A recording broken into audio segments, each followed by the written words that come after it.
Hi mga mare! Another vlog na naman with me! Lupog kami lahat. Si Aiden may ubot sipon.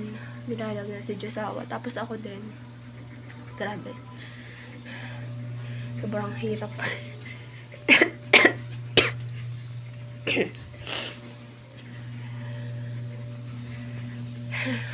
Hindi ko alam kung ano sasabihin ko.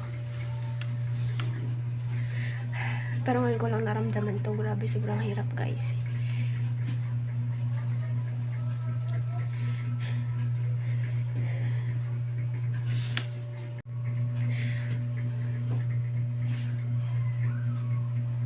Salot sa lahat ng nanay.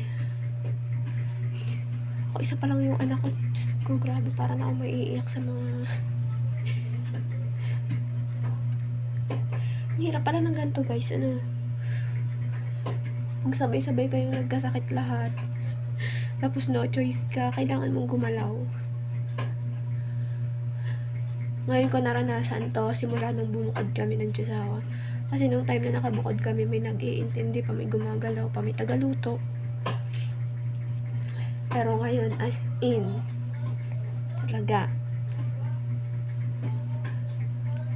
sobrang hirap maging nanay, Charis.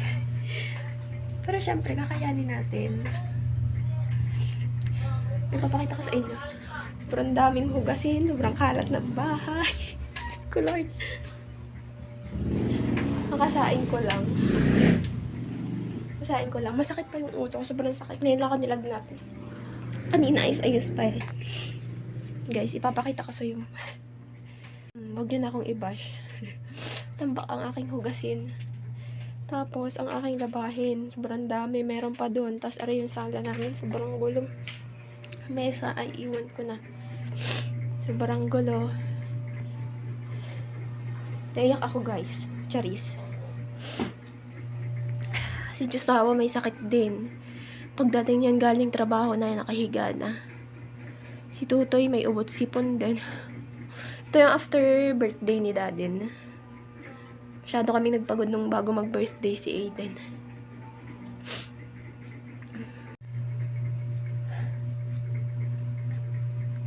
May nagpapawisan ako konti.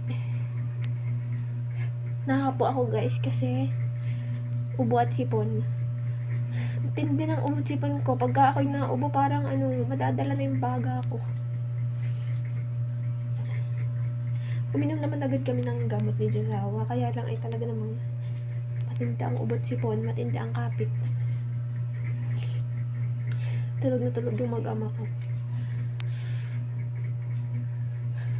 Kailangan ko mag-intindi. Kailangan ko maghugas kasi pag pinabayaan ko, ako din mahihirapan. Nawawala yung lagnat ko pag nakikita ko yung mga hugasin at labahin ko. Ay, masakit yung ulo ko, pero pag nakikita ko yung hugasin, tambak. Oh my God. Parang medyo gumagaling ako. Nakakagaling pala yun, guys. Oh my gosh. Nasamba na sana kami ngayon. Pero hindi kami makakasamba dahil lupog kaming lahat.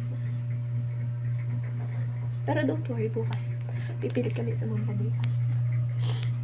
Sa umaga na lang siguro para makapagpahinga kami ng mahaba-haba. Hindi ko alam kung maintindihan ko yung mga hugasin ko ngayon. Pero sana maintindi ko. Charis. Anyways, sobrang kalat. Hinapo ako. Tapos mamayang gabi guys, puyatan to panigurado. Kasi si Tutoy may ubot, may sipon. Medyo nilalagnat-lagnat na din ang kaunti. Nung Friday, may sipon na si Bibi. Pero nag-decide ako na huwag muna ipa-check up. Kasi kaunting ubot sipon ni Tutoy, pinapa-check up talaga namin. Nung maliit pa. Kasi natatakot ako baby pa eh. Pero ngayon, tinatry ko na gamutin lang ng mga oregano. Ang pulot na may kalamansi. Tinatry kong yun muna igagamot sa kanya. So, sana mag-work. Pero ngayon, parang nilalagnat-lagnat na siya. Natural lang naman yun. Medyo mainit-init lang naman. Hindi naman as in lagnat. Gawa lang siguro ng sipon at saka ng ubo. Yung plema lang siguro kaya may lagnat at may ubo.